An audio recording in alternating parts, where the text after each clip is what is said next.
Hello everyone and welcome to my YouTube channel, that is Diet Learning. If you are either new or watching my video first time, then kindly subscribe my channel and don't forget to like and share the video. This video is really going to be very helpful for the aspirant who are preparing for NTA UGC NET or other competitive exams with home science as a major subject. I will try my best to explain all the concept in very easy language so that you guys can grasp it very quickly. Guys, one last thing, I am making this video in the daytime, so kindly ignore the unwanted noise. So let's start. In today's topic we are discussing about jaundice. Jaundice. The term jaundice is derived from the French word jaune, which means yellow. Here you can clearly distinguish a healthy person's hand and a jaundice infected hand. This hand looks light pink in color, whereas a jaundice infected hand looks yellow in color. How does jaundice happen? Let's talk a little bit about it. Jaundice happens when there is too much bilirubin, a yellow-orange substance in your blood. It is found in your RBCs. Here the question arises, what is RBC? RBC is a form of blood that carry oxygen to our lungs and help in the exhalation of carbon dioxide from our body. When these RBCs die, it releases a pigment which is known as bilirubin to our blood stream. But if something is wrong and your liver can keep up, bilirubin builds up and can cause your skin to look yellow. When these bilirubin start building in our body, our skin looks yellow. Let's make it more clear. The lifespan of RBC is 120 days, and when it breaks down, it releases a pigment known as bilirubin, which is yellow-orange in color, and when everything is fine, the liver filter out this bilirubin and it is excreted, but when it start build up in our body, it makes our skin to look yellow in color.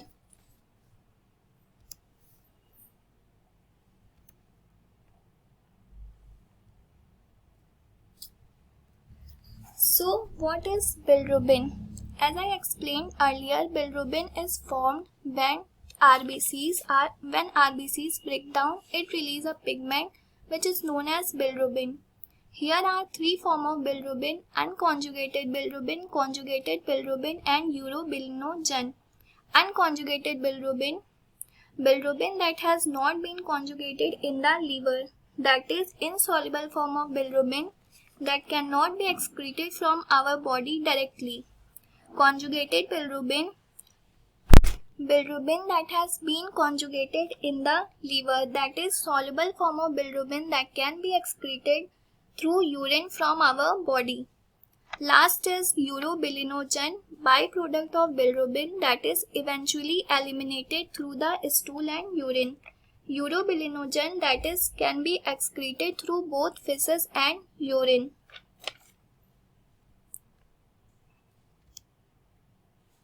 So this picture clearly explains you what is bilirubin and how can it be formed. So this is RBC. When these RBCs break down, it produces heme. Heme, what is heme? Heme is a necessary substance which binds oxygen into the blood stream. When this heme break down, it releases a pigment which is known as biliverdin. What is biliverdin? Biliverdin, it is a green pigment which is a derivative of bilirubin. This biliverdin is transferred into the liver. When the liver is infected, this process cannot be happen properly and the bilirubin cannot be directly excreted from our body. Here we will discuss about the types of jaundice. The first type is hemolytic jaundice. It is also known as prehepatic jaundice. This relates to excessive destruction of RBC, resulting in an increased bilirubin formation and anemia.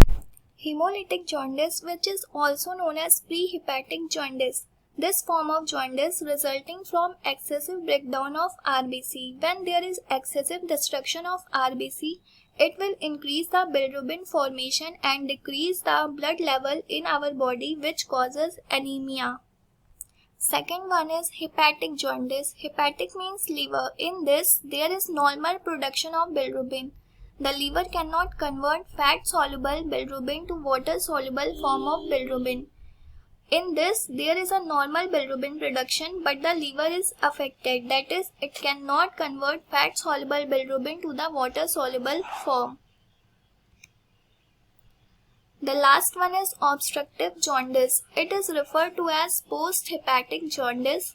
This results from the interference of normal flow of bile into the duodenum due to stones, tumors, inflammation of mucosa of the.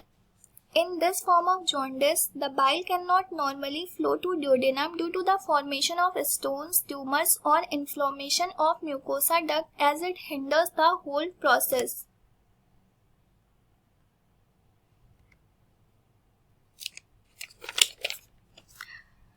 This picture explains you all the causes of jaundice like prehepatic, hepatic and posthepatic.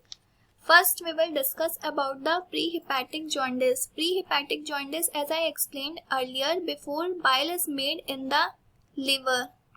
It is the hemolytic form of jaundice which results in the causes of malaria, sickle cell cirrhosis, spherocytosis, thalassemia deficiency, drugs or other toxins and autoimmune disorder. Here I will explain the major causes.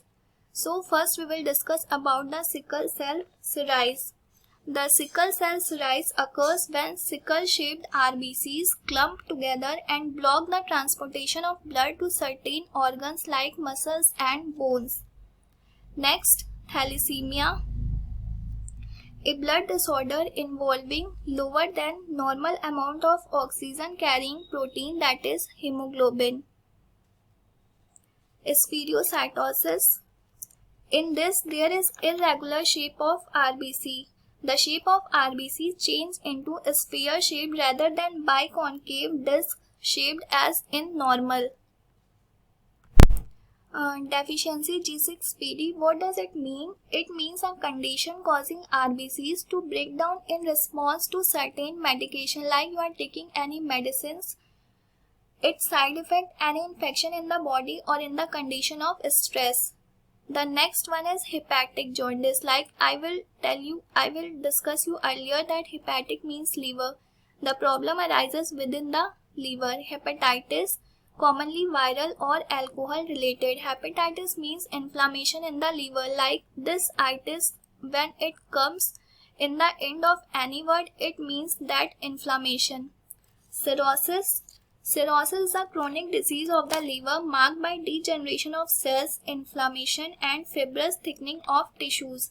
It is typically a result of alcoholism or hepatitis. When a person is taking too much alcohol, this condition will arise. Drugs or other toxins, Crigler-Najjar syndrome, Gilbert syndrome and cancer.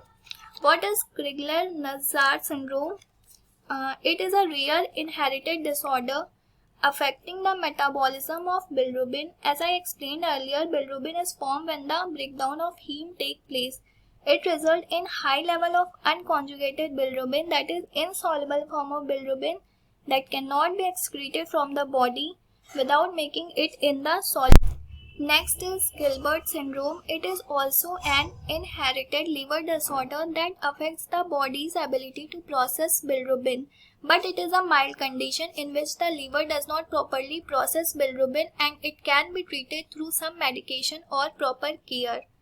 The next one is post-hepatic, like after bile has been made in the liver. Like bile is already made in the liver but it cannot be excreted due to hindrance in the bile duct.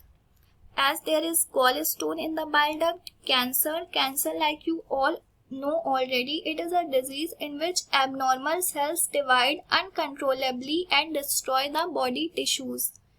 Pancreatic and gallbladder bile duct carcinoma. Carcinoma also stand for cancer. Strictures of the bile duct, cholangitis. It is the inflammation of bile duct system and it carries bile from the liver. As the organ is inflamed, the whole process does not take place. Congenital malformation, pancreatitis, parasite, pregnancy and newborn jaundice. Type of jaundice. Here the picture will explain you everything. In prehepatic jaundice, there is excessive breakdown of RBCs, and when this RBCs break down, it releases lot of bilirubin which get stored in our body, and our skin looks yellow in color due to of this bilirubin. Second one is hepatic. Hepatic means inside in the liver. When the liver is inflamed or infected, the bile cannot be converted into its soluble form. Here is the normal bilirubin production, but the bile cannot be made into its soluble form. Next one is posthepatic. In posthepatic, the bile is sent through the liver, but there is problem in the bile duct. The bile duct contains stone or tumor, so the bile cannot be excreted in the urine. So guys, this is the last slide of my video. In the next video, I will be discussing about the dietary modification in jaundice. If you like this video, so kindly press the like button and don't forget to share it with your fellow mates. So stay tuned for more update. Thank you. Stay safe. Bye bye.